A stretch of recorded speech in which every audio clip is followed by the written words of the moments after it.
Hello everyone and welcome back to English Pod. My name is Marco. My name is Catherine and today we're talking about weddings. That's right, we are having a wedding, but we're actually planning all the things out for the wedding. That's right, so there are lots of things to think about when you're planning a wedding, and I don't think that the woman in today's dialogue has forgotten anything. Let's take a listen to the dialogue first and we'll be back in a moment.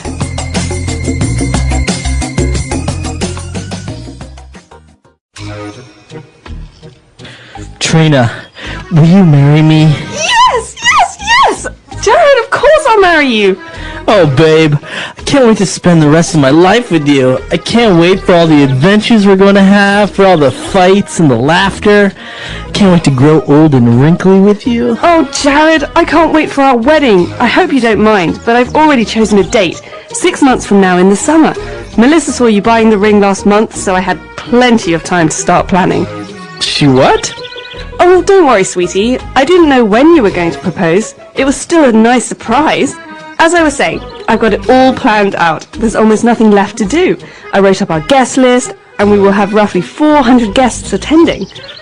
400? No need to sweat it. My parents agreed to pay for most of the wedding, which is going to be a low budget anyway. So roughly 400 people, which means that the hall at Northwood Heights will be our reception venue. I thought it would be nice if we had the wedding at your parents' church, and my uncle, of course, would be officiating. We'll meet with him soon for some pre-wedding counselling. The music for the wedding ceremony was a no-brainer. My stepsister and her string quartet will take care of that. My cousin will be the official photographer. I thought it would also be nice if his daughter could sing a solo. Did you know that she's going to be a professional opera singer? And then, of course, the ladies at the church would love to be our caterers for the banquet, and we'll get the youth group to serve us. I was thinking that your friend's band could be our entertainment for the night, though they might have to tone it down a bit. Or we could hire a DJ. Your sister's husband could get us a discount with that company that does the decor at weddings. What's their name again? I was thinking that we could have an island paradise themed wedding, and our theme colour would be a soothing blue like aquamarine, and there will be a huge seashell on the wall behind the podium where we'll make our toasts. What do you think of small packages of drink mixes for our wedding favours? Who else am I missing? Oh, your uncle could be our florist, and his wife could make our wedding cake. Oh, wow. See, it's going to be wonderful. Oh, this wedding is going to be everything I ever dreamed of. If I survive the next 6 months.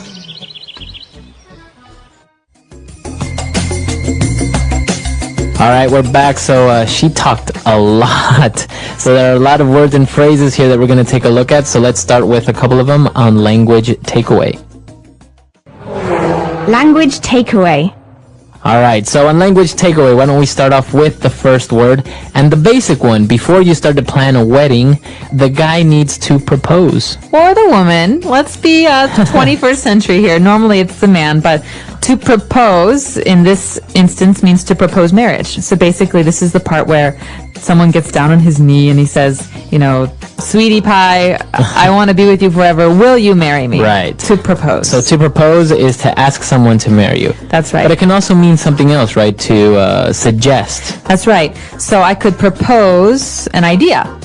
Or I could propose a plan. But in this case, to propose has another meaning, and it's basically to ask someone to marry you. Okay, very good. So now we've proposed to someone, so we need to start planning our wedding, and I think one of the first steps is you need to know how many people are going to be there and who you're going to invite. That's right. So when you're planning a wedding, you have to think about the people that are going to attend the wedding, so you prepare a guest list. Okay, so a guest list. Now, it's pretty simple, right? You have a list where you put everyone's name there and you know how many people are coming. Exactly. Okay, a guest list.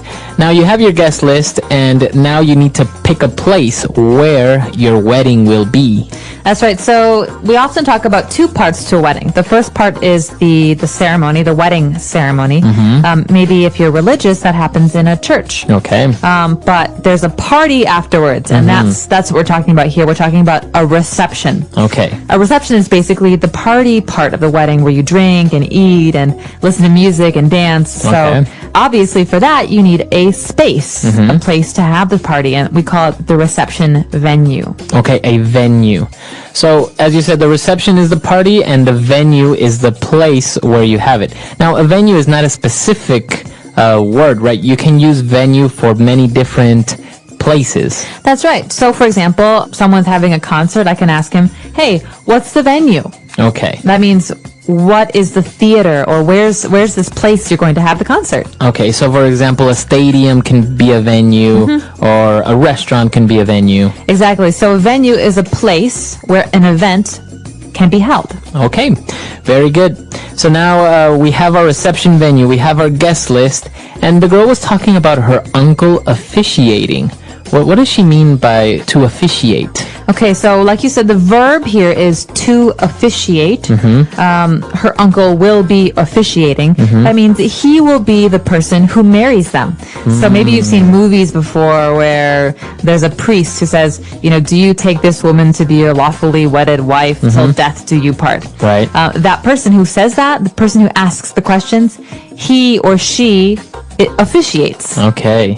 Officiate. So that's basically the action of marrying someone or leading the ceremony. That's right. And in America, this isn't just anybody. Someone has to have like a license or has to be a priest and has to have the authority to officiate. Okay, very good.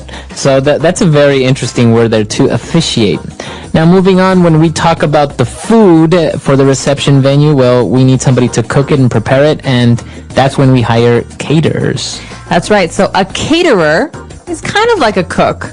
But a caterer basically arranges a meal for many people.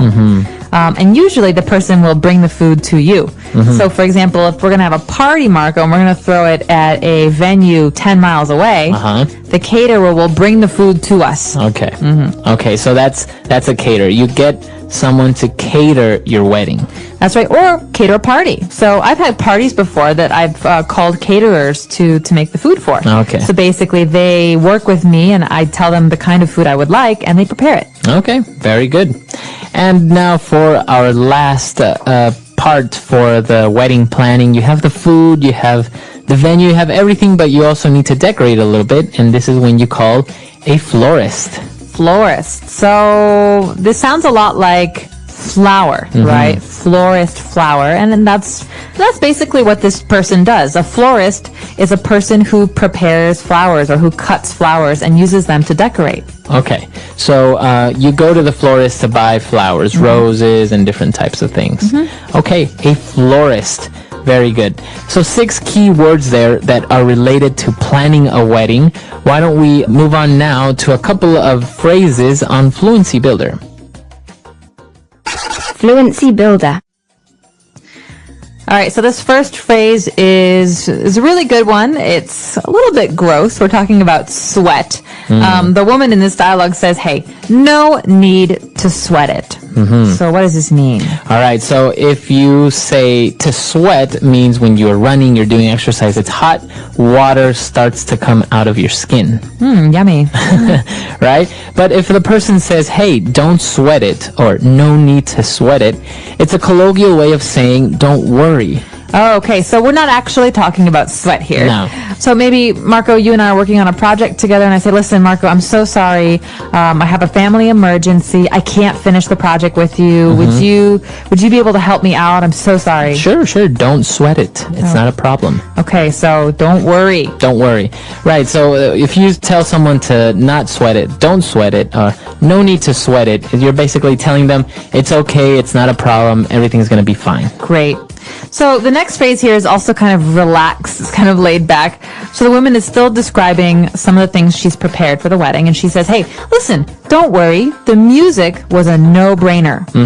Okay, no-brainer. Okay, this is really easy. Well, your brain is inside your head, right? So if you say no-brainer, it's basically saying you don't have to think about it too much, or it's very easy, very simple. Okay, so I was deciding on where to go on vacation, and the options were Thailand or Antarctica. That's a no-brainer. Right. Thailand. Obviously, I want to go where it's sunny and warm. So a no-brainer means I didn't even have to think about it. It was that easy. Right. The decision-making was a no-brainer. All right, so for our next phrase, the girl was also talking about the music. And she was talking about a band, maybe like a rock band. And she said, well, maybe they could play, but they would need to tone it down. Okay, so this is a favorite phrase of parents, I think, all over the English-speaking world. Tone it down. In this case, we're talking about music. So maybe, like you said, the friend's band is a rock and roll band, and it's really loud and angry and, in your face. But for a wedding, that's not appropriate. So to tone it down means to make it more appropriate for the occasion. So maybe less loud or no offensive language or no swear words. Right. That's basically what tone it down means, right? If someone says you need to tone it down, it's a little bit more direct. Yeah, like you said, if your parents tell you this, it's maybe because you're being a little bit too loud or you're yelling or you're being irrespectful.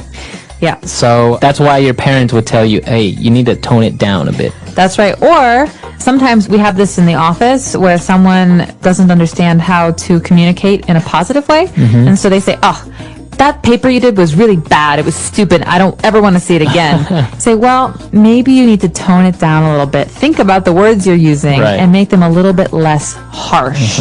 So kind of to relax, to reduce your level of being aggressive, of being loud. That's to tone it down. Exactly. Okay, a lot of great phrases there. Why don't we now go back, listen to our great dialogue one last time, and we'll be back to talk a little bit more.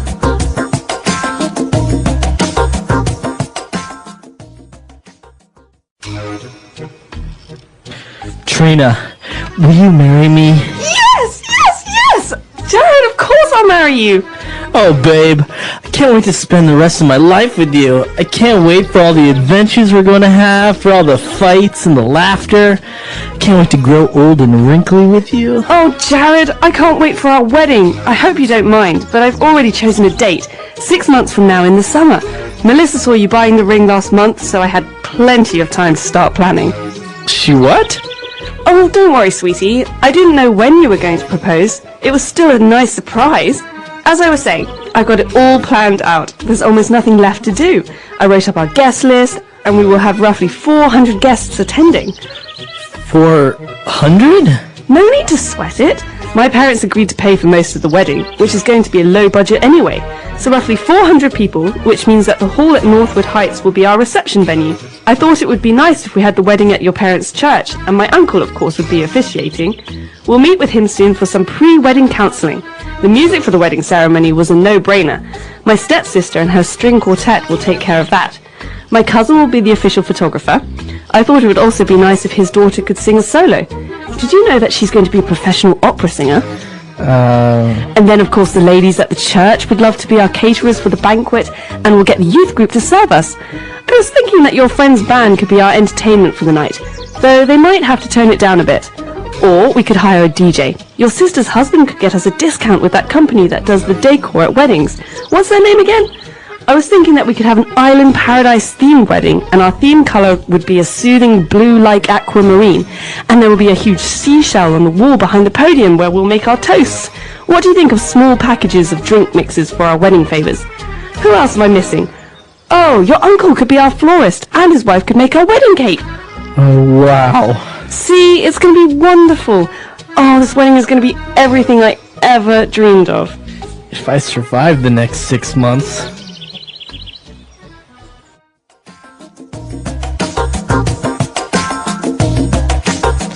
All right, so about weddings and planning out a wedding, do you think 400 guests is a small wedding? No. I think this woman is out of control. In fact, in English, we have a word for a bride, or like a woman who's getting married, that describes someone who's completely nuts about the wedding. We call her a bridezilla. Bridezilla. That's right. Like so Godzilla. Exactly. The movie Godzilla, he's a monster. And he's out of control. He's out of control.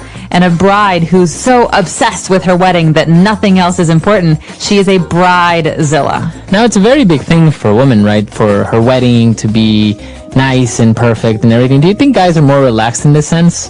I don't know. I think it depends on the guy. As always, there are some people who want to be very involved and some people who don't care. But in general, I think men are less worried about the details. They just as long as there's a wedding, it's fine. Exactly. Although a lot of men, when the wedding actually happens, start to get very nervous. Oh, but kind of like having doubts, maybe cold feet. Yes, cold feet. Like, should I get married? Should I not get married?